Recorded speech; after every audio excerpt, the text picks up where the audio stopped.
Hello dear student, कैसे हैं आप सभी। मैं सुमित अरोड़ा पीडब्ल्यू में आप सभी का बहुत बहुत स्वागत करता हूं।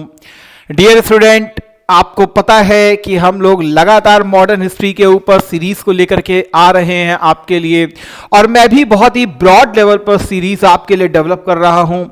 यद्यपि समय की कमी होने के कारण थोड़ा सा शॉर्ट में ये सीरीज चल रही है, लेकिन ये मेरा वादा है यूपीपीएससी एग्जाम से पहले बहुत ही ऑथेंटिक और बहुत ही डाइवर्स कंटेंट आपके पास रहेगा, और उसको मैं बहुत जल्द से जल्द आपको कंप्लीट करा दूंगा। बहुत ही ब्रॉड लेवल पर आपकी मॉडर्न हिस्ट्री खत्म हो जाएगी और यहां से आपको क्वेश्चन दिखने के लिए मिल जाएंगे प्रॉपरली। तो प्लीज आप सीरीज को बहुत अच्छे से देखिएगा, क्योंकि ये सीरीज आपके लिए रामबाण होगी। पूरी ताकत मैंने लगाई है ताकि बहुत सारे मिसलेनियस क्वेश्चंस और जो मेरा अनुभव है प्रीवियस इंटरव्यूज को देने का, प्रीवियस पेपर्स को देखने का, उसके आधार पर मैंने इसको डेवलप करने का प्रयास किया है। तो चलिए स्टार्ट करते हैं। फिलहाल आज मैं आपके साथ डिस्कस करूंगा सामाजिक धार्मिक पुनर्सुधार आंदोलन। राजा राम मोहन रॉय से लेकर के बहुत सारे सुधारकर्ता आंदोलन हमको यहां पर दिखाई पड़ेंगे, तो उनकी चर्चा मैं आपके साथ अभी प्रॉपरली करने वाला हूं।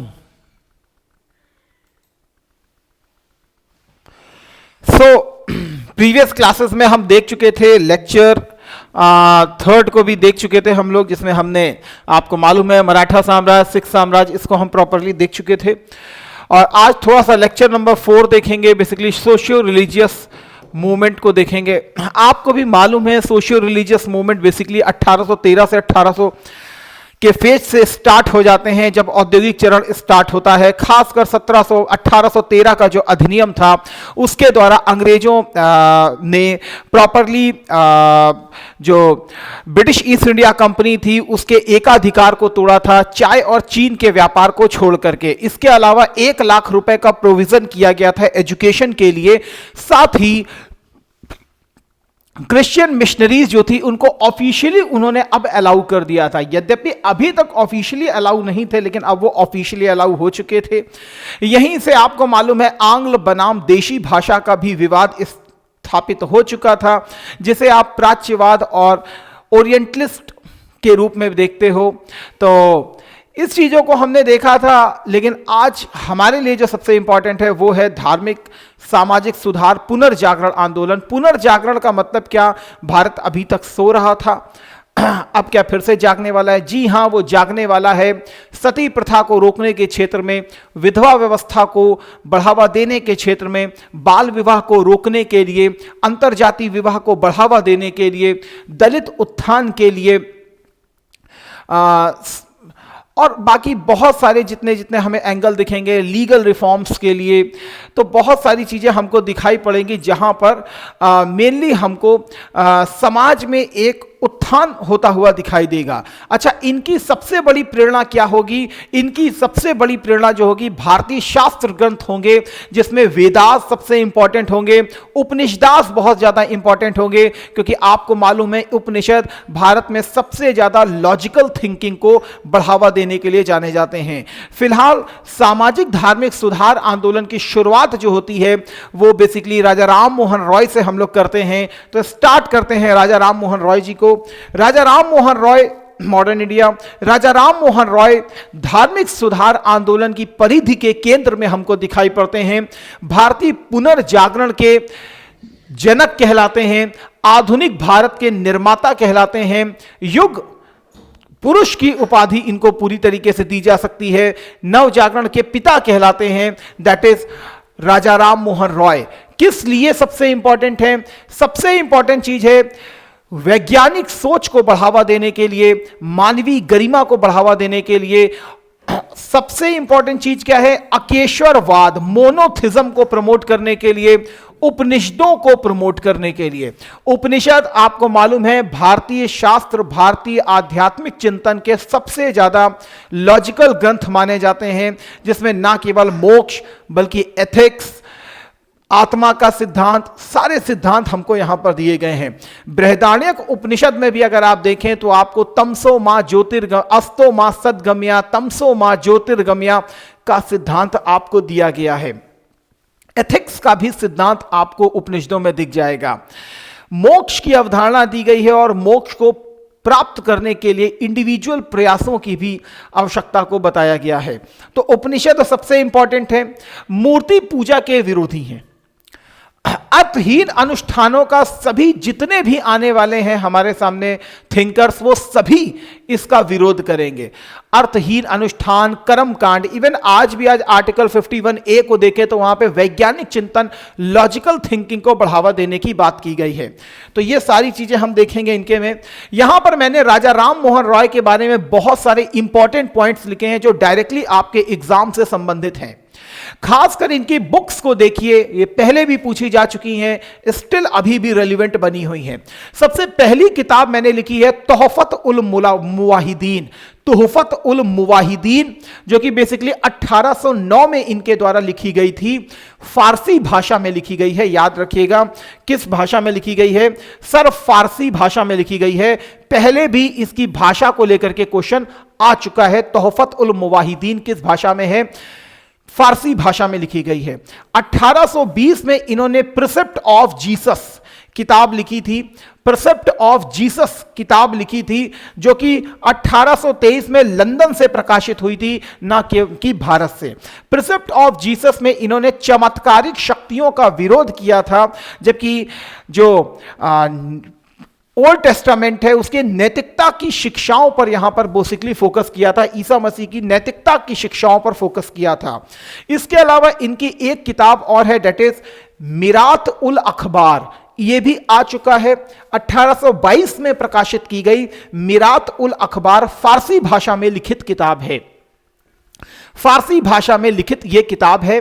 इसके अलावा संवाद कौमुदी, संवाद कौमुदी जिसमें सती प्रथा की भी चर्चा की गई है, बंगाली भाषा में लिखी गई थी। तो संवाद कौमुदी जो कि 1821 में प्रकाशित की गई, संवाद कौमुदी भी इन्हीं की है। तो चारों याद रखिए, तोहफत ul मुवाहिदीन, precept of Jesus, Mirat उल अखबार, दो फारसी में है, एक आप देख रहे हैं दैट इज लंदन से प्रकाशित हो रही है, एक आपको बंगाली की बुक दिखाई पड़ रही है। इसके अलावा मैं बात करूं तो 1814-15 में ही आत्मीय सभा की स्थापना इन्होंने की थी। कौन सी आत्मीय सभा की स्थापना की थी? 16 में वेदांत सोसाइटी की स्थापना की थी और 1821 में कलकत्ता यूनिटेरियन कमेटी की स्थापना की गई थी।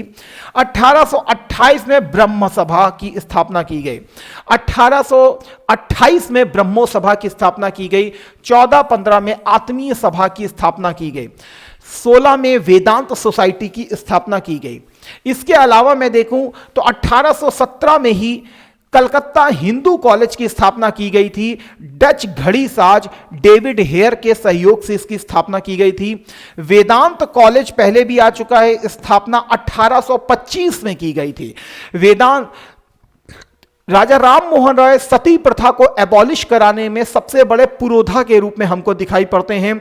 इन्हीं के प्रयासों से 1829 के नियम 17 के द्वारा लॉर्ड विलियम बेंटिक द्वारा बंगाल में सती प्रथा को अवैध घोषित कर दिया गया था। एक साल बाद इसको बढ़ा दिया गया था मद्रास और बंबई प्रेसिडेंसी में भी 1830 में। इसके अलावा राजा का टाइटल जो इनको दिया गया था वो अकबर सेकंड के द्वारा दिया गया था। राजा का जो टाइटल दिया गया था वो अकबर सेकंड के द्वारा दिया गया था और 1833 ईस्वी में ब्रिस्टल में इनकी मृत्यु हो गई थी। ब्रिस्टल बोले तो इंग्लैंड, इंग्लैंड में इनकी मृत्यु हो गई थी। कहां पर? इंग्लैंड में। ठीक, यहां पर देख सकते हैं गिफ्ट टू मोनोथिज्म, यह भी एक किताब है, अकेश्वरवादियों का उपहार, 1809 में आई है। Gift to monotheism, gift to monotheism, Tuhfat ul Muwahhidin को भी अकेश्वरवादियों के उपहार के रूप में हम देखते हैं। परसेप्ट ऑफ जीसस, ठीक है, वेदों और उपनिषदों का बंगाली में अनुवाद किया। 14-15 में कलकत्ता में फ्रेंड्स सोसाइटी या आत्मीय सभा की स्थापना की। ब्रह्मो समाज की स्थापना 1828 में की गई। वेदांत कॉलेज की स्थापना 1825 में की गई। नेपल्स और स्पेनिश अमेरिकी क्रांतियों का इन्होंने समर्थन किया था। हिंदू कॉलेज की स्थापना 1817 में एक डच घड़ी साज डेविड हेयर के समर्थन से की। सती प्रथा के खिलाफ योद्धा रहे। 1829 के नियम 17 के द्वारा इन्होंने बंगाल से सती प्रथा को बैन घोषित करवाया था। यहां पे मैंने फिर से किताब लिखी है, मिरातुल अखबार, फर्स्ट जर्नल था जो कि फारसी भाषा में था। इसके अलावा बंगदूत भी लिखी थी, बंगदूत भी लिखी है, संवाद कौमुदी भी लिखी है। तो संवाद कौमुदी 1821 में सती प्रथा के बारे में भी इसमें जिक्र किया गया है। आई होप सो राजा राम मोहन रॉय के बारे में इतने पॉइंट्स अपने आप में पर्याप्त हैं। इसके बाद हम देखते हैं कि जब राजा राम मोहन राय 1830 में इंग्लैंड चले गए थे और 1833 में उनकी वहां मृत्यु हो गई थी, तो राजा राम मोहन रॉय के बाद ब्रह्मो समाज का नेतृत्व किसने किया था? तो ब्रह्मो समाज का नेतृत्व किया था आचार्य रामचंद्र विद्या वागीश ने किया था और 1833 तक इन्होंने ब्रह्मो समाज का नेतृत्व किया था।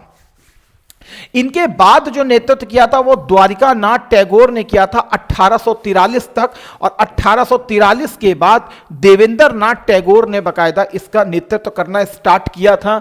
तो अपने आप में यूनिक पॉइंट है, जनरली नहीं प्राप्त होता है। आचार्य रामचंद्र विद्या वागीश, जिन्होंने राजा राम मोहन रॉय के बाद जस्ट बाद ब्रह्मो समाज का नेतृत्व किया था। देवेंद्र नाथ टैगोर बाद में आएंगे। तत्वबोधिनी सभा, ये तत्वबोधिनी सभा जो है इसकी स्थापना 1839 में की गई थी भारतीय दर्शन शास्त्र को बढ़ावा देने के लिए। यह भी ब्रह्मो समाज को ही प्रेरित थी, ब्रह्मो सभा को ही प्रेरित कर रही थी अपनी आइडियोलॉजी का विचार करने के लिए, प्रसार करने के लिए।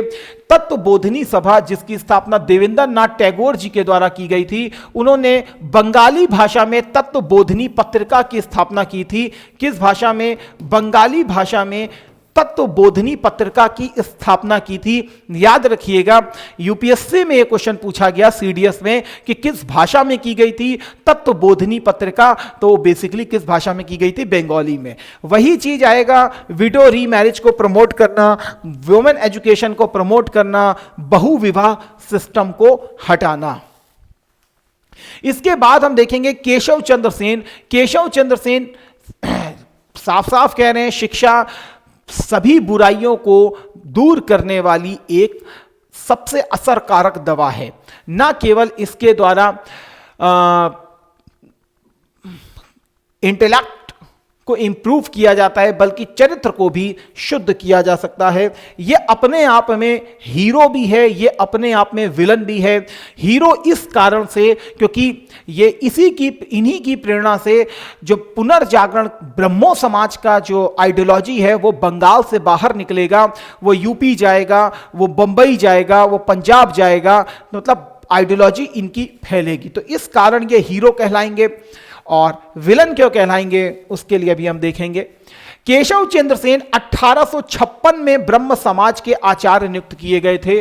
ब्रह्म समाज के आचार्य देवेंद्र नाथ टैगोर के द्वारा 1856 में इनको ब्रह्म समाज का आचार्य नियुक्त किया गया था। इन्हीं के विचारों के प्रसार से बंबई, पंजाब, संयुक्त प्रांत यूपी में ब्रह्मो समाज के विचारों को फैलाया गया था। इन्हीं के ही प्रयासों से ब्रह्मो समाज के विचार जो हैं वो बंगाल से बाहर निकले थे। जाति व्यवस्था के कट्टरपंथी विचार थे, ये कॉमन आइडियोलॉजी है तो इसको आप पकड़ के रखिए।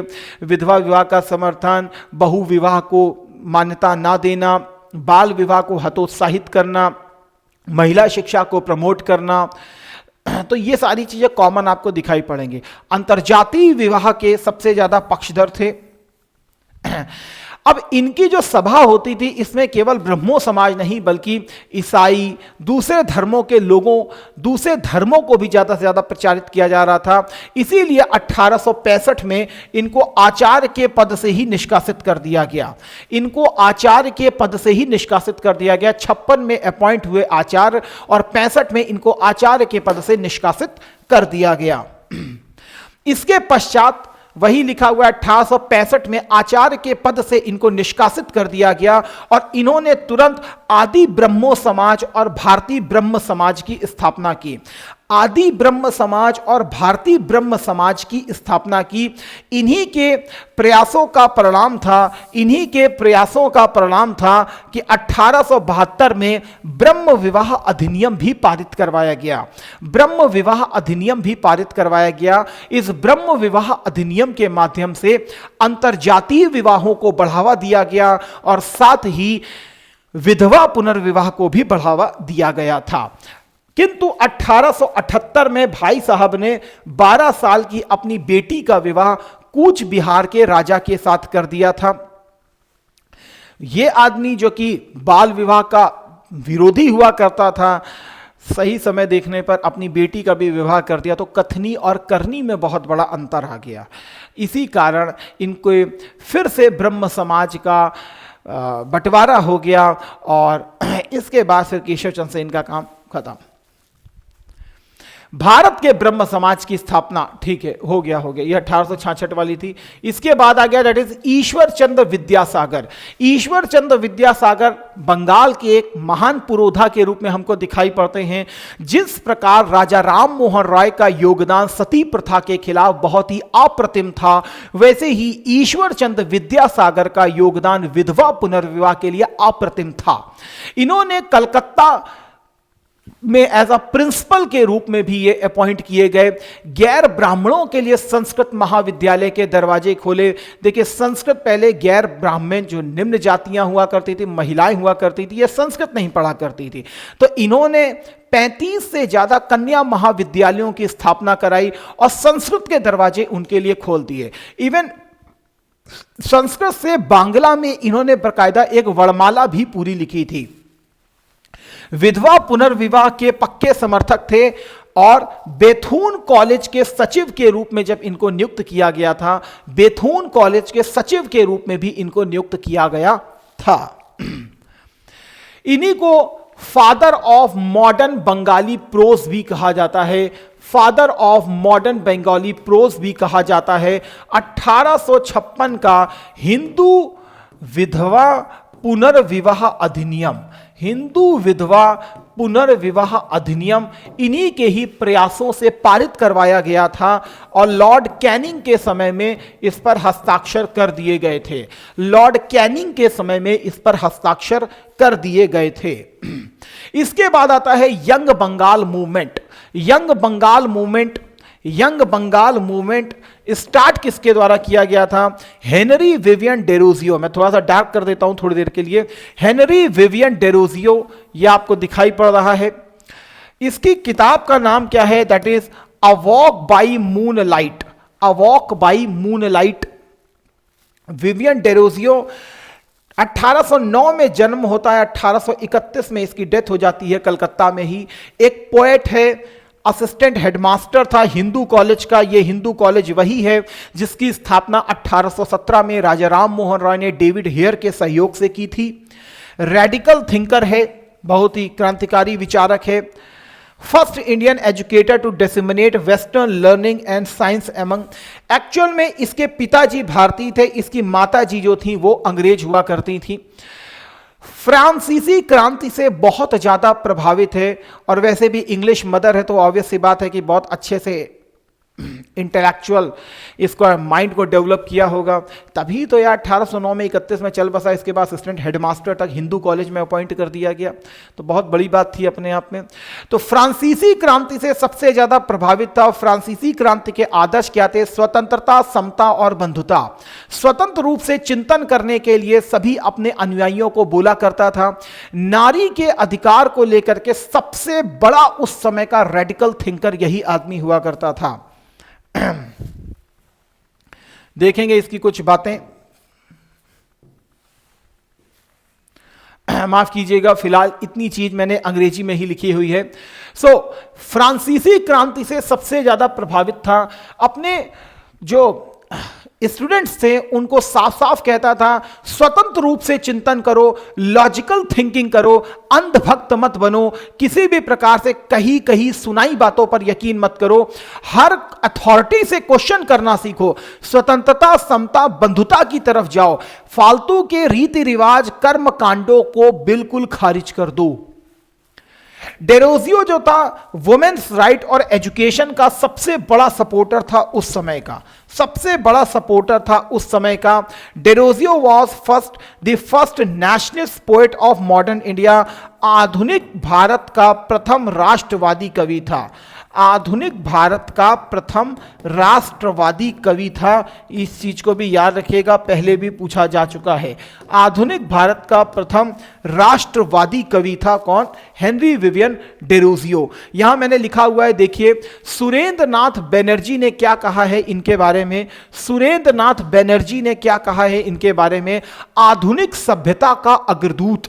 याद रखिएगा, आधुनिक सभ्यता का अग्रदूत। राजा राम मोहन राय को मत लेके जाइएगा, वो पुनर्जागरण के अग्रदूत हैं, ये आधुनिक सभ्यता का अग्रदूत है। सुरेंद्र नाथ बनर्जी कह रहे हैं अपनी जाति का पिता, अपनी जाति का पिता टैग दिया है किसने? सुरेंद्र नाथ बनर्जी ने। इन्होंने कुछ एकेडमिक एसोसिएशन की स्थापना की, society for the acquisition of general knowledge इसकी स्थापना की, इसके अलावा हिंदू एसोसिएशन की स्थापना की, बंग हित सभा की स्थापना की, बहुत सारे डिबेटिंग क्लब का निर्माण कराया। यहां पर इनके जो शिष्य हुआ करते थे वो आपस में विचार किया करते थे, क्वेश्चन अथॉरिटीज से किया करते थे, रैशनल थिंकिंग को प्रमोट किया करते थे। इस तरीके की बातें ये लोग किया करते थे। इन्हीं का ही जो मूवमेंट है वो यंग बंगाल मूवमेंट के नाम से जाना जाता है, जो कि फ्रांसीसी क्रांति से सर्वाधिक प्रभावित था और फ्रांसीसी क्रांति के नारों की तरफ ये आकर्षित थे। अब ये लिखा है इट वॉज टू रेडिकल, ये उस समय के लिए बहुत ज्यादा क्रांतिकारी था, इसीलिए समाज पर कोई बहुत बड़ा मेजर इंपैक्ट ये लोग नहीं छोड़ पाए थे। लेकिन ये याद रखिएगा, आधुनिक भारत का प्रथम राष्ट्रवादी कवि का इसको दर्जा दिया गया है। आधुनिक भारत का प्रथम राष्ट्रवादी कवि का इसको दर्जा दिया गया है। इस चीज को थोड़ा सा दिमाग में रखिएगा। इसके अलावा हम बात करते हैं गोपाल हरि देशमुख, लोकहितवादी। महाराष्ट्र पुनर्जागरण का आंदोलन इन्हीं से ही मान सकते हैं आप। तो महाराष्ट्र पुनर्जागरण आंदोलन हमको दिखाई पड़ता है। गोपाल हरि देशमुख लोकहितवादी, क्वेश्चन पीसीएस में आ चुका है। लोकहितवादी किसके साथ लगता था? तो गोपाल हरि देशमुख के साथ लोकहितवादी लगता था। सीआर दास को जब आगे देखेंगे तो उनके आगे देश बंधु सीआर दास लगता था, चितरंजन दास लगता था। इस चीज को याद रखिएगा। सीएफ एंड्रयूज के आगे दीन बंधु लगता था, सीएफ एंड्रयूज। ठीक है, तो महाराष्ट्र के हुआ करते थे हिंदू ऑर्थोडॉक्सी और कास्ट सिस्टम के अगेंस्ट में थे। जैसे जैसे आप महाराष्ट्र और महाराष्ट्र से नीचे आते जाएंगे, उच्चस्थ बनाम निम्नस्थ के आंदोलन बहुत तेजी से आपको दिखाई पड़ेंगे। दक्षिण भारत में तो विशेष रूप से दिखाई पड़ेगा। महाराष्ट्र में भी ब्राह्मणिकल डोमिनेशन के खिलाफ निम्न जाति के आंदोलन आपको विशेष रूप से दिखाई पड़ेंगे। इसीलिए यहां क्या लिखा है? Against Hindu orthodoxy and caste system. इन्होंने अपना साप्ताहिक पत्र लिखा था जिसका नाम क्या था? प्रभाकर, जिसको इन्होंने 1848 से प्रकाशित करवाया था। इसी प्रभाकर में ये लोकहितवादी के नाम से लिखा करते थे। इसी प्रभाकर में ये लोकहितवादी के नाम से लिखा करते थे। इसके अलावा एक साप्ताहिक पत्रिका हितेच्छु भी इनके द्वारा चालू की गई थी। यही जो प्रभाकर था, इसको शतपत्रे भी बोला जाता था। शतपत्रे का मतलब 100 पत्र, तो शतपत्रे भी इसको बोला जाता था, डेट इज 100 पत्र।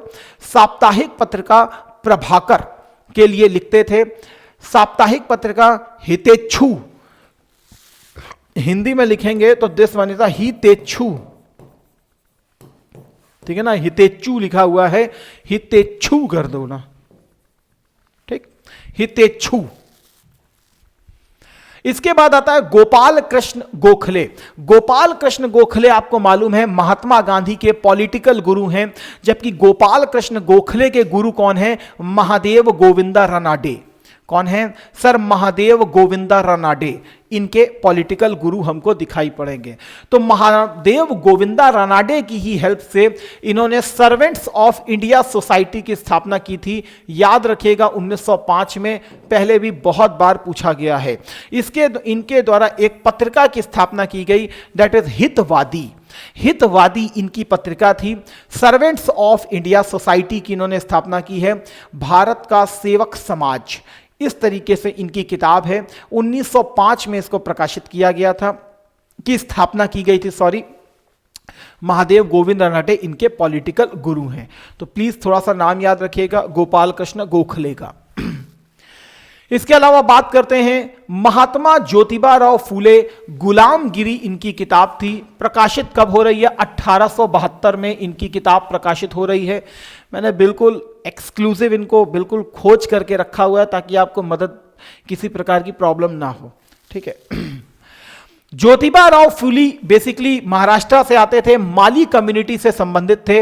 वही उच्च जाति, ब्राह्मणिकल डोमिनेशन, जाति व्यवस्था, सामाजिक आर्थिक असमानता, इसके खिलाफ ये लड़ाई करते हैं। इसी के खिलाफ लड़ाई करते हुए गुलामगिरी नामक 1872 में अपनी पुस्तक जारी करते हैं और 1873 में एक संगठन की स्थापना करते हैं जिसका नाम क्या है? सत्यशोधक समाज। सत्यशोधक समाज, गुलामगिरी पुस्तक जारी की थी 1872 में। इसके अलावा दूसरी पुस्तक क्या थी? सार्वजनिक सत्य धर्मा। सार्वजनिक सत्य धर्मा। तो प्लीज नाम को याद रखें, नाम इंपॉर्टेंट बनेंगे। हितेच्छु किसकी है बताओ? फिर इसी बात में दिमाग में सोचो, हितेच्छु किसकी है? अरे अभी बता के आया हूं हितेच्छु भाई, अभी बता के आया हूं। ये देखो, गोपाल हरि देशमुख हितेच्छु, प्रभाकर वीकली हैं दोनों। वीकली को भी याद रखिएगा दिमाग में, ठीक है। शतपत्रे बोला जाता था प्रभाकर को, 100 पत्र। गोपाल कृष्ण गोखले की हितवादी है, सर्वेंट्स ऑफ इंडिया सोसाइटी की स्थापना कर रहे हैं। गुलामगिरी 1872 में आएगी और 1873 में सत्यशोधक समाज की स्थापना की जाएगी। यहां पर नेक्स्ट अगर हम देखें दलित लीडर में, तो डॉक्टर BR अंबेडकर साहब महार जाति से संबंधित हुआ करते थे। महार जाति से संबंधित हुआ करते थे। महार जाति से संबंधित हुआ करते थे। 1920 में इन्होंने एक संगठन की स्थापना की थी, the all India Depressed class federation. पकड़ के रखिएगा, बहुत बार पूछी गई सभाएं हैं ये। The all India Depressed class federation की स्थापना की थी डॉक्टर BR अंबेडकर ने। 1924 में बहिष्कृत हितकारिणी सभा की स्थापना की थी बंबई में। बहिष्कृत हितकारिणी सभा की स्थापना की थी कहां पर? बंबई में। 1927 में बहिष्कृत भारत अपना पत्रिका लिखी इन्होंने, कहां पर? मराठी भाषा में। बहिष्कृत भारत अपनी बुक लिखी, पत्रिका लिखी, किस भाषा में? मराठी भाषा में। इसके अलावा 1927 के मंदिर प्रवेश आंदोलन के लिए महाड सत्याग्रह का नेतृत्व किया। 1927 के महाड सत्याग्रह का नेतृत्व किया। हिंदुओं और निम्न जातियों में एक समानता को प्रमोट करने के लिए समाज समता संघ की स्थापना की। समाज समता संघ की स्थापना की। श्रमिकों के उत्थान के लिए स्वतंत्र श्रमिक पार्टी की स्थापना की। स्वतंत्र श्रमिक पार्टी की स्थापना की और 1942 में अनुसूचित जाति परिसंघ का निर्माण किया। 1942 में अनुसूचित जाति परिसंघ का निर्माण किया। तो इतनी चीजें याद रखिए, अभी तक की जितनी चीजें हैं सारी मैंने यहां पर रखी हुई हैं। All India Depressed class federation, बहिष्कृत हितकारिणी सभा बंबई में, बहिष्कृत भारत मराठी भाषा में, महाड सत्याग्रह 27 में, स्वतंत्र श्रमिक पार्टी के समाज समता संघ की स्थापना की। इसके अलावा 42 में अनुसूचित जाति परिसंघ की स्थापना की डॉक्टर BR अंबेडकर ने। इसके अलावा महात्मा गांधी जी का क्या रोल था, जरा उसको देख लीजिए दलित उत्थान में। तो 1932 में हरिजन सेवक संघ की स्थापना की। इससे पहले भी महात्मा गांधी दक्षिण भारत में जा चुके हैं, गुरुवायूर आंदोलन को। इसके अलावा जो एक आंदोलन हुआ था उसमें भी महात्मा, त्रावणकोर में जो मंदिर प्रवेश आंदोलन था वहां पर भी महात्मा गांधी जी की स्पष्ट भूमिका थी। इसीलिए 1932 में हरिजन सेवक संघ की स्थापना की और महात्मा गांधी ने ही निम्न जाति के जो दलित कम्युनिटी थी उनको हरिजन नाम दिया था, हरि के प्रिय जन। इसके अलावा 1932 में महात्मा गांधी ने ही All India Depressed Class Association की स्थापना की है। एसोसिएशन महात्मा गांधी जी ने हमेशा जोड़ा है, एसोसिएशन बनाया है, इसीलिए वहां एसोसिएशन लिखा है, फेडरेशन नहीं लिखा है। जबकि all India Depressed class federation की स्थापना की जा रही है। याद रखिएगा यह फेडरेशन है। All India Depressed Class Association Mahatma Gandhi ने पूरे देश को हमेशा जोड़ा है, इस तरीके से भी याद कर सकते हो। तो एसोसिएशन और फेडरेशन, फेडरेशन वैसे भी तुमको संवैधानिक टर्म में मिलेगा, तो वहां पर महात्मा अंबेडकर को जोड़ दीजिएगा। और जब एसोसिएशन तुमको क्या कहते हैं नॉर्मली नहीं मिलेगा, क्या कहते हैं उसमें, इसीलिए महात्मा गांधी जी को जोड़ दीजिएगा एसोसिएशन में। इसके अलावा गोपाल गणेश आगरकर, गोपाल गणेश आगरकर ये भी महाराष्ट्र से हैं। सबसे इंपॉर्टेंट चीज क्या है, रीजन का तर्क लिया, मानव तर्क, लॉजिकल थिंकिंग को प्रमोट किया और फाल्स ग्लोरिफिकेशन में मत जियो कि हमारे पूर्वज बहुत अच्छे थे। पूर्वज तो अच्छे होते ही हैं यार, पूर्वज बड़े कमाल की चीज भी होते हैं, समझ रहे हो ना। हड़प्पा को देखो, इतने महान पूर्वज थे हमारे भाई। 21वीं शताब्दी में हम उन महान पूर्वजों की कल्पना नहीं कर पा रहे हैं। अरे हम आज भी हड़प्पा सभ्यता के सबसे बड़े ऋणी हैं भाई, आप ये समझिए। अरे देखो जाकर के हड़प्पा सभ्यता को, अरे रोडों पे उस समय कचरेदान पड़े रहते थे, डस्टबिन पड़े हुआ करते थे, इतने ही महान पूर्वज हुआ करते थे। अरे ब्रेन सर्जरी तक करे के चले गए हमारे हड़प्पा वासी। अरे पूरी एस्ट्रोलॉजी का ज्ञान दे के तुमको चले गए, साइंस एंड टेक्नोलॉजी का, अरे धर्म का पूरा ज्ञान दे गए। आज भी उसी धर्म को हम लोग निभा रहे हैं। तो भैया बहुत ही ऊंची चीज होते हैं हमारे पूर्वज, लेकिन फाल्स ग्लोरिफिकेशन में मत जियो, ठीक है ना, कि हाँ ठीक थे, विश्व गुरु थे। अरे आज की भी बात करो, आज भी विश्व गुरु बनना है भैया, तो आज भी विश्व गुरु के नाम पर हमको आगे बढ़ना पड़ेगा और जय श्री राम का नारा लगाइए, जय जय श्री राम। और पक्का बनेंगे हम भी विश्व गुरु, पूरी दम से बनेंगे, लॉजिकल थिंकिंग के दम पर बनेंगे, पूरी ताकत से बनेंगे।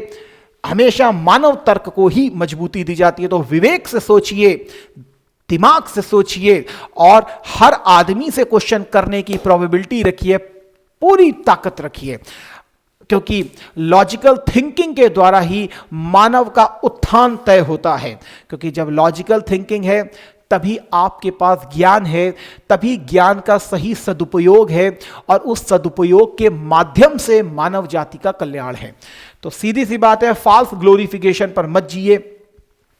इनकी सबसे इंपॉर्टेंट चीज क्या है, पहले भी क्वेश्चन आ चुका है, तिलक की जो केसरी तिलक साहब ने 2 जारी की हैं पत्रिकाएं, मराठी और केसरी।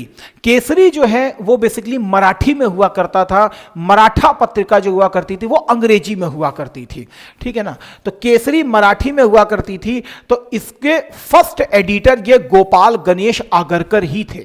गोपाल गणेश आगरकर ही थे केसरी के पहले संपादक। इसके बाद आ जाते हैं विवेकानंदा जी। भाई सबसे बड़ी बात है, power of concentration is the only key to the treasure house of knowledge. Concentration करो, सारा दिमाग में सोचो, अपने आप सारी ब्रह्मांड की नॉलेज यहां पर आकर के सीमित हो जाती है। तो स्वामी विवेकानंदा जी, विवेकानंदा तो आपको मालूम है कि शिकागो जा रहे थे तो खेतड़ी के महाराजा जी के द्वारा ही इनको नाम दिया गया था स्वामी विवेकानंदा। वैसे इनका नाम क्या था, नरेंद्र नाथ दत्ता के नाम से हम जानते थे इनको। नियो हिंदुज्म का प्रचार किया था, वेदांत में विश्वास किया करते थे। वेदांत का मतलब ही क्या है, वेदों का अंत बोले तो उपनिषद। तो उपनिषद चिंतन के ही ये भी साक्षी हैं हमारे सामने कौन? हमारे विवेकानंदा जी। रामकृष्ण परमहंस तो इनके गुरु हैं। इसके अलावा बुद्ध जो कि सोशल क्रांति के अपने आप में वाहक हैं। जीसस के जो एथिकल नॉलेज है उसकी बात की जा रही है। जीसस के जीवन, गीता का जो कर्म सिद्धांत है उसके से, और साथ में उपनिषद की शिक्षाओं से सबसे ज्यादा प्रेरित हैं कौन? स्वामी विवेकानंदा जी। 1893 में शिकागो विश्व धर्म सम्मेलन में भाग लेंगे। और एक और विश्व धर्म सम्मेलन हुआ था, कहां हुआ था? अरे भाई देखो जा करके, कब हुआ था? पेरिस में हुआ था। अब देख लो, विवेकानंदा जी ने वहां भी भाग लिया था। 1897 में रामकृष्ण मिशन की स्थापना की थी। कहां पर सर? कलकत्ता वेल्लूर में की थी। कहां पर की थी? कलकत्ता वेल्लूर में इन्होंने इसकी स्थापना की थी। तो शिकागो विश्व धर्म सम्मेलन में 1893 में इन्होंने भाग लिया था। विश्व धर्म सम्मेलन में 1893 में भाग लिया था। 1900 में पेरिस धर्म सम्मेलन में पार्टिसिपेट किया था।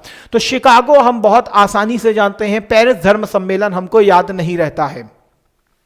तो भैया याद रखिएगा, पेरिस धर्म सम्मेलन में भी विवेकानंदा जी ने पार्टिसिपेट किया था।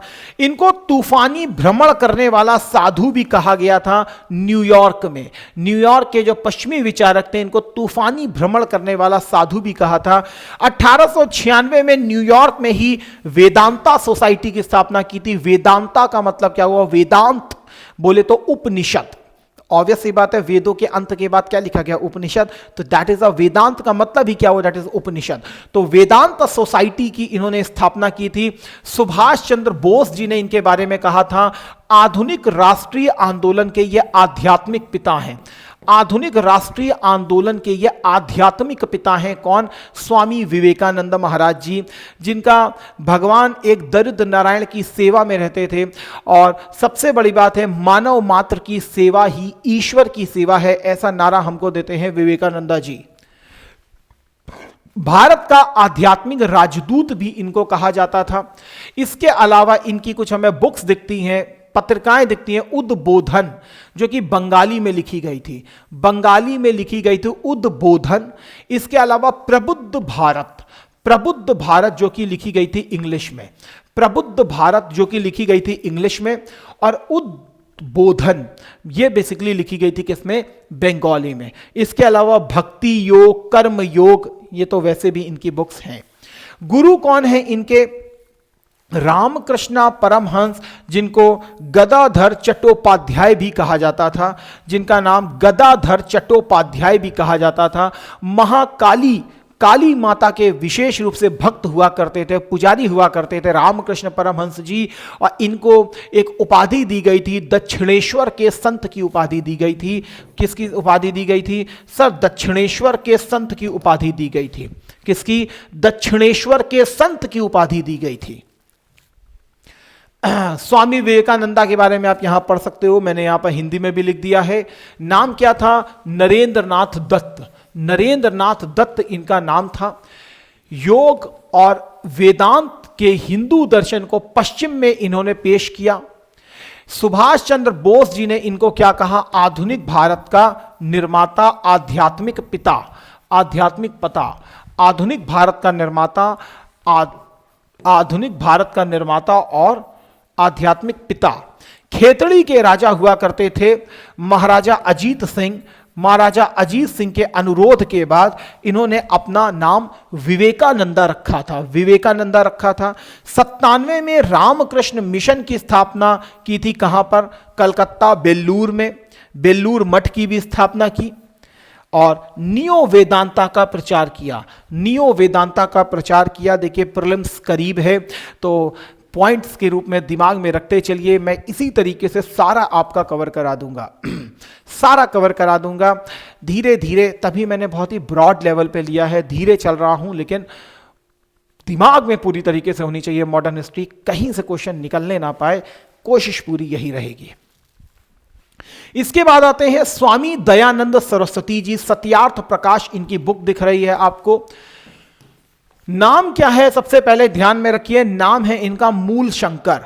मूल शंकर इनका नाम है। स्वामी पूर्णानंद, स्वामी पूर्णानंद ने इनको जो है दयानंद सरस्वती नाम दिया था 1848 में। जन्म 1824 में हो रहा है, 1848 में जो है दयानंद सरस्वती इनको नाम दिया गया।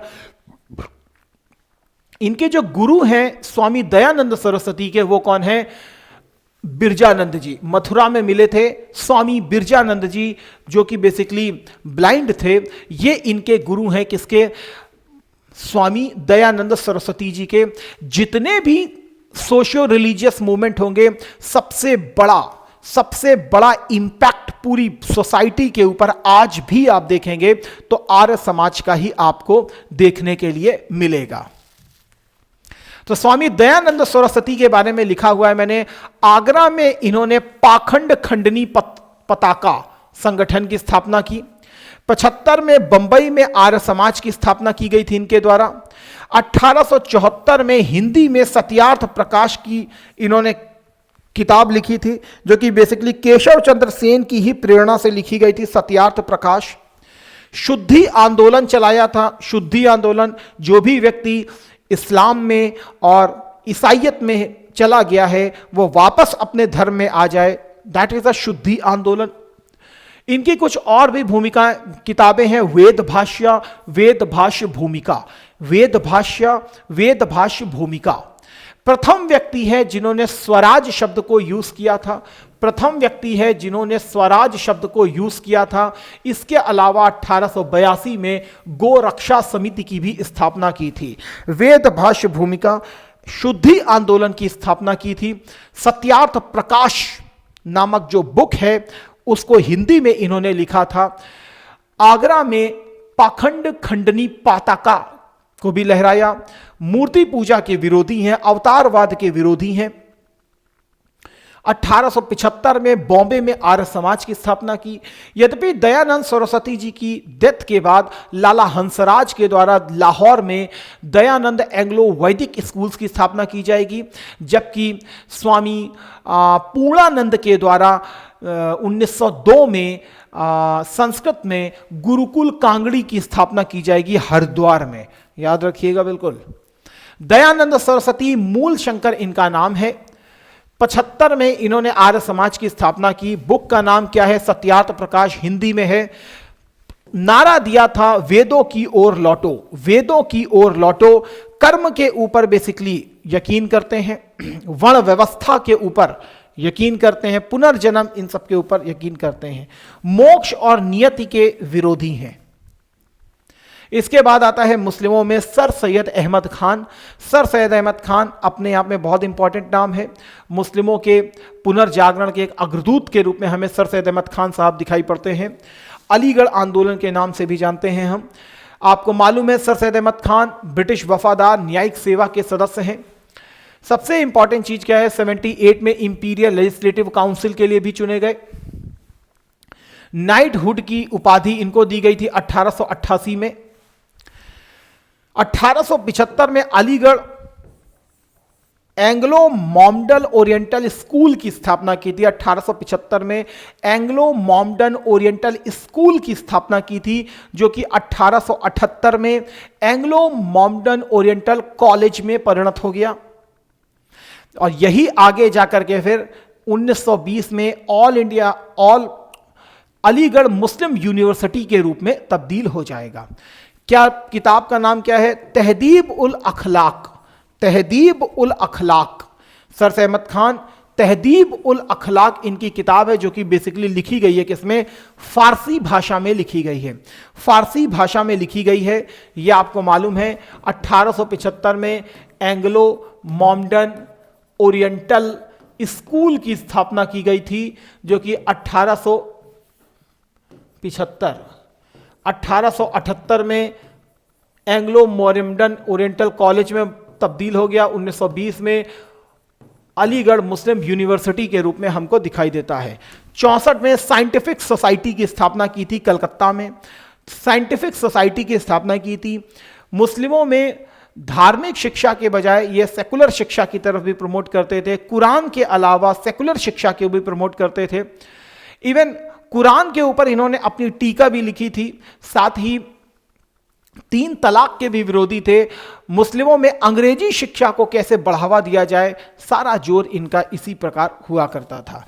कांग्रेस के विरोधी थे और 1888 में यूनाइटेड इंडियन पैट्रियोटिक एसोसिएशन की स्थापना की थी। जब कांग्रेस का सम्मेलन जब कांग्रेस की बैठक 1888 में इलाहाबाद सेशन चल रहा था, पहला अंग्रेज अध्यक्ष था जॉर्ज यूल, तब इन्होंने 1888 में यूनाइटेड इंडियन पैट्रियोटिक एसोसिएशन की स्थापना की थी, राजा शिव प्रसाद जो बनारस के राजा हुआ करते थे उनके साथ मिलकर के।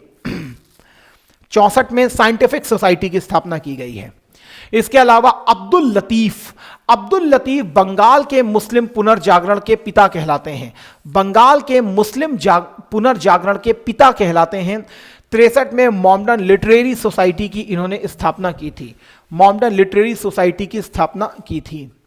मोहम्मद इकबाल जिन्होंने सबसे पहले 1930 का जो इलाहाबाद का अधिवेशन हुआ था वहां पर द्विराष्ट्र की बात की थी अप्रत्यक्ष रूप में, क्योंकि वो अलग नहीं करना चाहते थे बल्कि नॉर्थ वेस्ट और नॉर्थ ईस्ट में एक संघ के रूप में मुस्लिम राज्यों की बात कर रहे थे। तो वहीं से द्विराष्ट्र का जन्म हम देख सकते हैं, भले ही अप्रत्यक्ष रूप में देखें। सारे जहां से अच्छा हिंदुस्तान हमारा मोहम्मद इकबाल के द्वारा दिया गया। इनकलाब शब्द जो दिया गया, इनकलाब जिंदाबाद भगत सिंह के द्वारा लोकप्रिय बनाया गया, लेकिन इनकलाब शब्द जो दिया गया था वो बेसिकली मोहम्मद इकबाल के द्वारा दिया गया था, जो कि इनकी बुक बंग ए दर्रा में उल्लिखित है, जो कि इनकी बुक बंग ए दर्रा में उल्लिखित है। इसके अलावा महाराष्ट्र में प्रार्थना समाज की स्थापना हुई थी 1867 में। ब्रह्म समाज के प्रभाव, वही केशव चंद्र जो हैं उनके प्रभाव से 1867 में प्रार्थना समाज की स्थापना डॉक्टर आत्माराम पांडुरंगा के द्वारा की गई थी। डॉक्टर आत्माराम पांडुरंगा जी के द्वारा की गई थी। आत्माराम पांडुरंगा जी वही चीज, महिला शिक्षा को बढ़ावा दिया, विधवा पुनर्विवाह को बढ़ावा दिया, लड़कों लड़कियों के विवाह की उम्र बढ़ाने की यहां पर वकालत की गई थी। ये एक एक्सक्लूसिव शब्द है। जाति और सांप्रदायिक बाधाओं के खिलाफ उदारवादी विचार थे। 1870 में प्रार्थना समाज में ही महादेव गोविंद रानाडे भी शामिल हो गए थे। महादेव गोविंद रानाडे, थोड़ा सा दिमाग में रखिएगा, पूछ सकता है। 1884 में पुणे में दक्कन एजुकेशनल सोसाइटी की इन्होंने स्थापना की थी। 1884 में रानाडे साहब ने दक्कन एजुकेशनल सोसाइटी की स्थापना की थी। 1891 में महाराष्ट्र में विडो रीमैरिज एसोसिएशन की स्थापना की थी। 1891 में महाराष्ट्र में विडो रीमैरिज एसोसिएशन की स्थापना की। 1884 में पुणे में दक्कन एजुकेशनल सोसाइटी की स्थापना की। पहले भी पूछा जा चुका है रानाडे जी को लेकर के। इसके बाद आते हैं सेवा सदन। सेवा सदन की स्थापना 1885 में की गई थी। बहराम जी मालाबारी के द्वारा की गई थी। बहराम जी मालाबारी एक पारसी समाज सुधारक हैं जिनका हम चाइल्ड मैरिजेस में विशेष योगदान देखेंगे। इन्होंने चाइल्ड मैरिज को पूरी तरीके से अपोज किया और इनका जो न्यूज़पेपर था वो क्या था, इंडियन स्पेक्टेटर। इंडियन स्पेक्टेटर इनका न्यूज़ पत्र हुआ करता था। इन्हीं के प्रयासों से एज ऑफ कॉन्सेंट एक्ट 1891 को पास किया गया था, जिसके अकॉर्डिंग 12 साल से कम के लड़कियों का विवाह अवैध घोषित कर दिया गया था। 12 साल से कम की लड़कियों का विवाह हो ही नहीं सकता था। किसके प्रयासों से? मालाबारी प्रस्ताव भी ये चीज कहलाता है। इसके अलावा लाहौर में देव समाज की स्थापना की गई थी शिव नारायण अग्निहोत्री के द्वारा। पहले भी यह क्वेश्चन पूछा जा चुका है, देव समाज की स्थापना किसने की थी? शिव नारायण अग्निहोत्री के द्वारा इसका निर्माण किया गया था। भारत धर्म महामंडल, इसको भी याद रखिएगा, ये पिछले मेरे ख्याल बिहार में क्वेश्चन आया हुआ है। भारत धर्म महामंडल की स्थापना किसने की थी? महामना मदन मोहन मालवीय जी के द्वारा वाराणसी में की गई थी। आपको मालूम है 1915 में क्या कहते हैं, अखिल भारतीय हिंदू महासभा जो है उसका भी इन्होंने स्थापना किया था 1915 में। हिंदू महासभा का देखिएगा जरा, इसी प्रकार का संगठन है, उसकी भी इन्होंने स्थापना की है। To defend the orthodox Hindu religion, to defend the orthodox Hindu religion, Hindu religion को क्या करना है, कट्टर हिंदू रिलीजन को डिफेंड करने की रक्षा के लिए इसका निर्माण किया गया था। भारत धर्म महामंडल की स्थापना की गई थी। मदन मोहन मालवीय जो कि आपको मालूम है लाहौर सेशन जो होगा उसके भी 1909 वाला, उसके अध्यक्ष बनेंगे। विधवा पुनर्विवाह के सेक्टर में देखें तो किन किन का हमको योगदान दिखाई पड़ता है। अभी हम ईश्वर चंद विद्यासागर को विशेष रूप से देख करके आए हैं, लेकिन इसके साथ जो दूसरे इंपॉर्टेंट पर्सनालिटी है जिन्होंने विधवा पुनर्विवाह के ऊपर सबसे ज्यादा योगदान दिया है वो हैं डी.के. कर्वे। डी.के. कर्वे जिनके प्रयासों से 1899 में पूना विधवा आश्रम की स्थापना की गई। पूना विधवा आश्रम की स्थापना की गई। पूछा गया है डी.के. कर्वे का इनमें से किस क्षेत्र में सर्वाधिक योगदान है, तो विधवा आश्रम, विधवाओं के उत्थान में सबसे बड़ा योगदान जो है डी.के. कर्वे जी का भी हम देखते हैं। 1906 में बंबई में प्रथम भारतीय महिला विश्वविद्यालय की स्थापना की थी। प्रथम भारतीय महिला विश्वविद्यालय की भी इन्होंने स्थापना की थी। तो प्लीज याद रखिएगा बंबई में ही की थी प्रथम भारतीय महिला विश्वविद्यालय। इसके अलावा विष्णु शास्त्री पंडित जी का भी बहुत बड़ा योगदान था विडो रीमैरिजेस में। इन्होंने भी विडो रीमैरिज एसोसिएशन की स्थापना की थी 1850 में। तो प्लीज याद रखिएगा, ये डायरेक्टली पूछ लिए जाते हैं इसी तरीके से। Vishnu Shastri Pandit widow remarriage association, D K. Karve Poona विधवा आश्रम की स्थापना की, प्रथम भारतीय महिला विश्वविद्यालय की भी स्थापना की। विधवा पुनर्विवाह से संबंधित कौन कौन से अधिनियम हैं, तो पहला अधिनियम 1856 का विधवा पुनर्विवाह अधिनियम हमको दिखाई पड़ता है। नियम 15 के तहत विधवा पुनर्विवाह को अलाउ किया गया था। याद रखिएगा कौन सा है, रूल 15 के तहत इसको अलाउ किया गया है। रूल 15 के तहत इसको अलाउ किया गया था। लॉर्ड कैनिंग के समय प्रॉपरली इसको पास किया गया था। किसके प्रयासों से, ईश्वर चंद विद्यासागर के प्रयासों से इसको पास करवाया गया था विधवा पुनर्विवाह अधिनियम को। इसके अलावा दूसरा जो सबसे इंपॉर्टेंट था 72 का ब्रह्मो मैरिज एक्ट। ब्रह्मो मैरिज एक्ट सबसे इंपॉर्टेंट था विधवा पुनर्विवाह के लिए। लॉर्ड नॉर्थब्रुक हुआ करता था इस समय गवर्नर जनरल, लॉर्ड नॉर्थब्रुक हुआ करता था इस समय का गवर्नर जनरल। और यह अधिनियम भी इंटरकास्ट मैरिज और विडो रीमैरिज से संबंधित था। यह भी इंटरकास्ट मैरिज और विडो रीमैरिज से संबंधित था। इसके अलावा ये बाल विवाह आप देख रहे हैं। बाल विवाह के लिए देखिए सबसे इंपॉर्टेंट चीज क्या है कि आपको भी मालूम है कि पेड क्लासेस में हमारी लगातार क्लासेस चल रही हैं, तो मेरा इंगेजमेंट वहाँ पर भी बहुत ज़्यादा है, ऑफलाइन में भी बहुत ज़्यादा है। तो मैं माफ़ी चाहूँगा आप सबसे, क्योंकि मैं इसको पीपीटी के माध्यम से नहीं लिख पाया, मैंने इसको अपने हैंड से ही पूरा लिख दिया। लेकिन मेरा ऑब्जेक्ट है कि भाई डेटा आप तक पूरा जाना चाहिए। तो इस समय में भी आप समझिए, जब मैं इसको रिकॉर्ड कर रहा हूँ तो इस समय नाइट का इस समय 2 बज रहा है, 2 AM हो रहा है इस समय। तो वही चीज़ कह रहा हूँ, सॉरी 1:40 AM हो रहा है इस समय, सॉरी 2 नहीं हो रहा, 1:40 AM हो रहा है। तो 1:40 AM हो रहा है इस समय। तो आप भी मेहनत करें उस चीज़ से, हम भी अपनी पूरी कर रहे हैं, क्योंकि फिर मॉर्निंग से क्लासेस रहती हैं तो फिर समय नहीं मिल पाता है। इसीलिए मैं आपके लिए टुकड़े टुकड़े में इसको तोड़ तोड़ करके ला रहा हूं, लेकिन मेरी पूरी ताकत लगा रहा हूं कि भाई आपको सारा डेटा अच्छे से प्राप्त हो जाए और अच्छे से पेपर आप क्रैक कर पाए। तो आप भी इस चीज़ को दिमाग में रखिएगा। बाल विवाह से संबंधित भी मैंने अलग अलग कर दिए हैं। सबसे पहला जो है नेटिव मैरिज एक्ट भी इसी को कहते हैं, नेटिव मैरिज एक्ट भी इसी को कहते हैं, सिविल मैरिज एक्ट भी इसी को कहते हैं। इसमें जो लड़कियां हैं, गर्ल्स हैं, उनकी आयु को 14 साल रखा गया था, 18 साल बॉयज की आयु को रखा गया था इसी सिविल मैरिज एक्ट में। फिर बीएम मालाबारी के प्रयासों से, बीएम मालाबारी के प्रयासों से लेकिन इसको प्रॉपरली फॉलो नहीं किया जा रहा था। तो BM मालाबारी के प्रयासों से 12 साल को मैंडेटरी किया गया कि इससे नीचे हो ही नहीं सकती है शादी। फिर उसके बाद हर विलास शारदा के नाम पर शारदा अधिनियम पारित किया गया था 1930 में, जिसमें प्रॉपरली मैंडेटरी किया गया कि भाई गर्ल्स की आयु 14 साल होगी और बॉयज की आयु 18 साल मिनिमम होनी ही चाहिए, तब जाकर के इसको हम इंप्लीमेंट कर सकते हैं। और फिर स्वतंत्र भारत में मालूम है आपको, मेरे ख्याल से 72 का था शायद, 72 या 78 का है, जब देखिएगा उसमें फिर इसकी आयु, लड़कियों की आयु 18 वर्ष की गई और लड़कों की आयु 21 वर्ष की गई, और अब यही चीज चल रही है, ठीक है ना, लड़कों की। तो याद रखिएगा बाल विवाह से संबंधित कौन कौन से हैं: civil marriage act 1872, age of consent act 1891, Sharda अधिनियम 1930। तो दिस आपको दिखाई पड़ रहे हैं।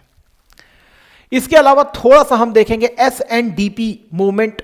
SNDP यहां पर आप देख रहे हैं श्री नारायण गुरु धर्म परिपालन योगम, वन कास्ट, मानव के लिए एक जाति एक धर्म एक भगवान, एक जाति एक धर्म एक भगवान।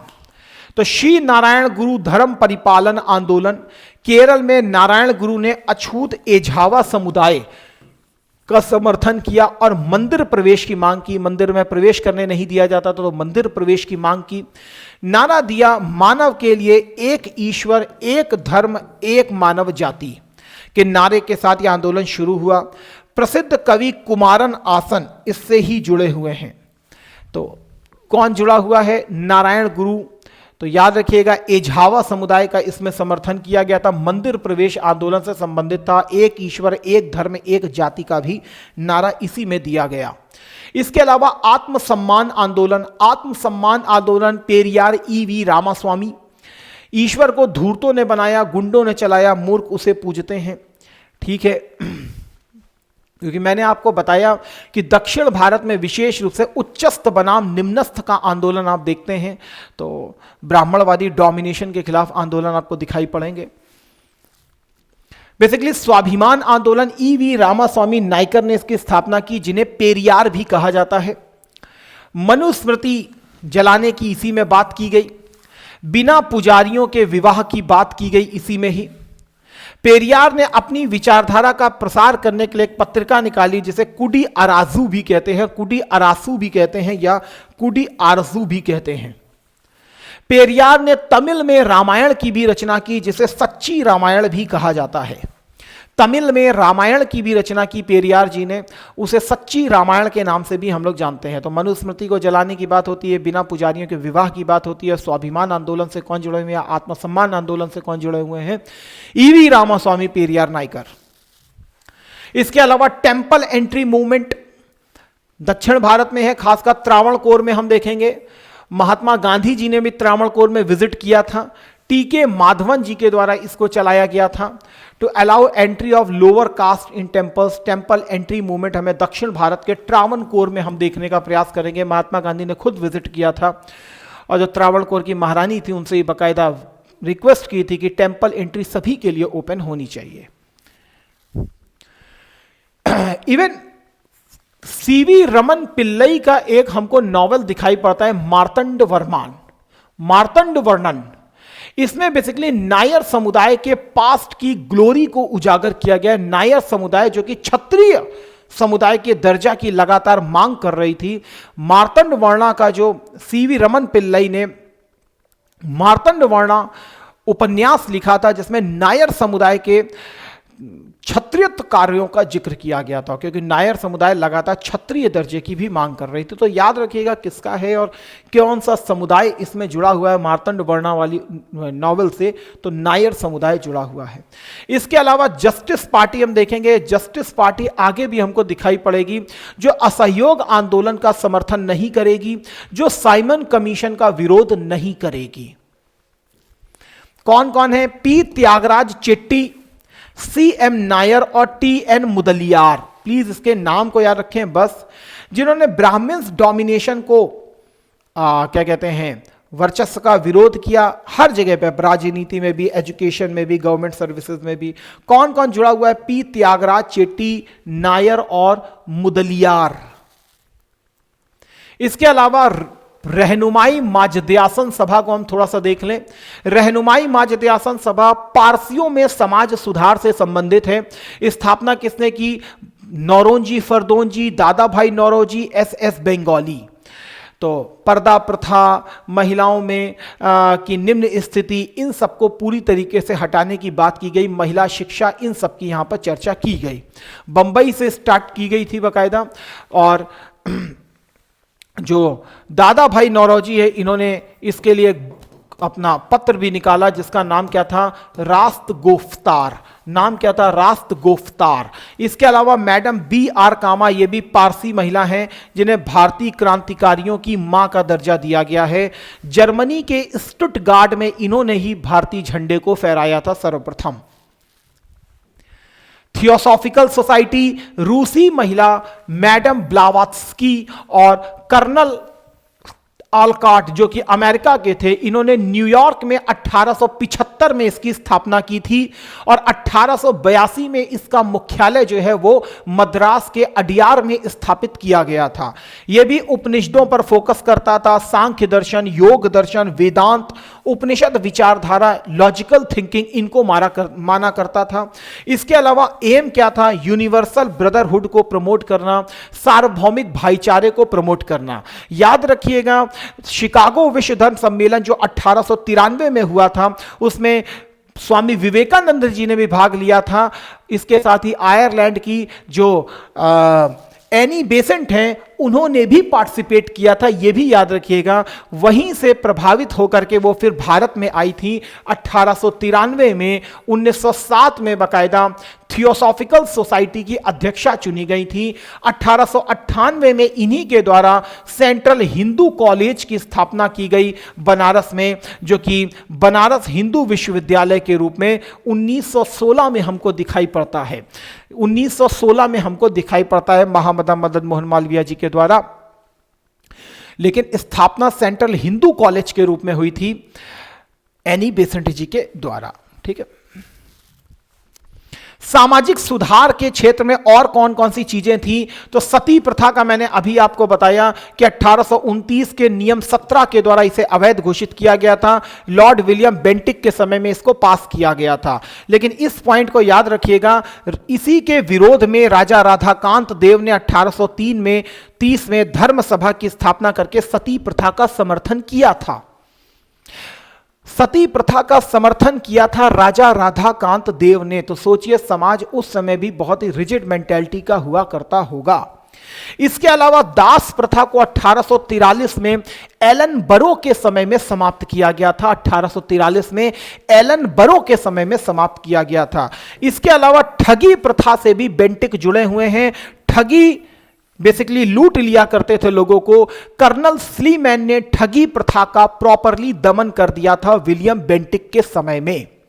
शिशु वध को अगर हम देखें तो गवर्नर जनरल जॉन शोर के समय इसके ऊपर कानून भी लाया गया था। 1795 का बंगाल नियम 21, कॉर्नवालिस के जस्ट बाद जो है जॉन शोर बैठा था। वेलेस्ली के समय में भी 1802 की धारा 6 के द्वारा शिशु वध को अवैध घोषित किया गया था। राजपूतों में विशेष रूप से शिशु वध की प्रथा प्रचलित थी। इसके अलावा नर बलि प्रथा को भी अवैध घोषित किया गया था। लॉर्ड हॉर्डिंग प्रथम के समय उसने कैम्बल को इसमें नियुक्त किया था अधिकारी के रूप में कि नर बलि की प्रथा को रोका जाए। खोंडों के समय में भी आप नर बलि प्रथा को देख रहे थे, जिसे मारिया बलि सिस्टम के नाम से भी आप लोग जान रहे थे। अब यहां पर दिया हुआ है ब्रह्मो समाज की स्थापना राजा राम मोहन रॉय ने की है। थोड़ा सा एक बार देख लीजिए प्लीज। ब्रह्मो समाज की स्थापना राजा राम मोहन रॉय। आदि ब्रह्म समाज की स्थापना देवेंद्र नाथ टैगोर। भारतीय ब्रह्मा समाज की स्थापना केशव चंद्र सेन ने। आदि नहीं लगेगा, छोड़ दीजिए, ब्रह्मो समाज से भी वही जुड़े रहे। साधारण ब्रह्म समाज आनंद मोहन बसु 1878 में यह बना था। भारतीय ब्रह्मो और आदि ब्रह्म समाज और भारतीय ब्रह्म समाज एक ही है, केशव चंद्र सेन। 1865 के बाद इसको बनाया गया था। देवेंद्र नाथ टैगोर उसी से संबंधित थे। मालाबारी प्रस्ताव क्या है, थोड़ा सा इसको भी रिवाइज कीजिए। हिंदू कन्याओं के विवाह की न्यूनतम आयु निश्चित करने के लिए बंबई में एक पारसी बहराम जी मालाबारी आगे आए।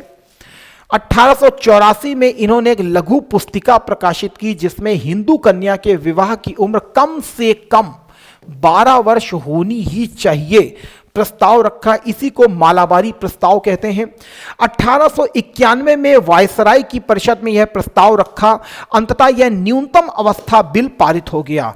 न्यूनतम अवस्था बिल पारित हो गया और हिंदू कन्याओं के विवाह की आयु 12 साल कर दी गई। यद्यपि बाल गंगाधर तिलक जी ने इसका विरोध किया था। यद्यपि बाल गंगाधर तिलक जी ने इसका विरोध किया था, याद रखिएगा। शारदा अधिनियम 1929 में आया। इसके द्वारा बालक की आयु जो है वो 18 वर्ष कर दी गई, बालिका की आयु 14 वर्ष कर दी गई। इसे शारदा अधिनियम के नाम से भी हम लोग जानते हैं। इसके अलावा देवबंद आंदोलन भी लिखा हुआ है, सहारनपुर वाला। मोहम्मद कासिम ननौतवी और रशीद अहमद गंगोही के द्वारा इसको स्टार्ट किया गया था। इसका उद्देश्य था मुस्लिमों के लिए धार्मिक नेता को प्रशिक्षित करना। अंग्रेजी शिक्षा और पाश्चात्य संस्कृति पूरी तरीके से इसमें प्रतिबंधित थी, केवल देशी भाषा को यूज किया गया। किसने जारी किया? मोहम्मद कासिम ननौतवी, रशीद अहमद गंगोही ने, सहारनपुर देवबंद वाले इलाके पर। एक और इंपॉर्टेंट रहेगा अहमदिया आंदोलन। अहमदिया आंदोलन मिर्जा गुलाम अहमद इसके फाउंडर थे। मिर्जा गुलाम अहमद इसके फाउंडर थे। पंजाब के कादियान से यह आंदोलन स्टार्ट हुआ था, इसीलिए कादियान आंदोलन के नाम से भी इसको जाना जाता है। कट्टरवादी नहीं था, उदारवादी सिद्धांतों पर आधारित था। इनकी किताब हुआ करती थी बहरीन ए अहमदिया। बहरीन ए अहमदिया इनकी किताब हुआ करती थी। मिर्जा गुलाम अहमद ने अपने आप को भगवान श्री कृष्ण का अवतार भी घोषित किया, मसीहा का अवतार भी घोषित किया। तो याद रखिएगा, श्री कृष्ण का अवतार किसने अपने आप को घोषित किया है? मिर्जा गुलाम अहमद ने। मसीहा का अवतार किसने अपने आप को घोषित किया है? मिर्जा गुलाम अहमद ने। बहरीन अहमदिया किसकी है? अहमदिया गुलाम अहमद की है। तो थोड़ा थोड़ा नाम याद रखेंगे तो कम से कम आपको ये चीज याद रहेगी। तो ठीक है डियर ऑल, सामाजिक धार्मिक सुधार आंदोलनों में हम लोग थोड़ा सा इतना ही पढ़ेंगे। इसके अलावा जो बहुत से हैं वो आगे आपके 20वीं शताब्दी में आपको देखने के लिए मिलेंगे, तो उसको मैंने वहाँ पर रखा हुआ है। आई होप सो आप इस सीरीज़ को पसंद कर रहे होंगे, लाइक कर रहे होंगे। छोटे छोटे ड्यूरेशन के लिए 1 घंटा इस तरीके से मैं इसको बना रहा हूँ ताकि आपके ऊपर भी बहुत ज़्यादा बोझ ना पड़े, और एक इंटरेक्टिव सेशन क्रिएट करने की कोशिश कर रहा हूं ताकि छोटे छोटे सेशन में भी आपको बहुत ज़्यादा चीज़ें मिले। तो ठीक है डियर ऑल, इस समय फिलहाल अब जो है लगभग 1 बजकर मेरे सामने 58 AM हो रहा है। तो अब मैं सेशन को यहीं समाप्त करता हूं, आप सभी से विदा लेता हूं। Thank you. जय हिंद, जय भारत, वंदे मातरम। Thank you.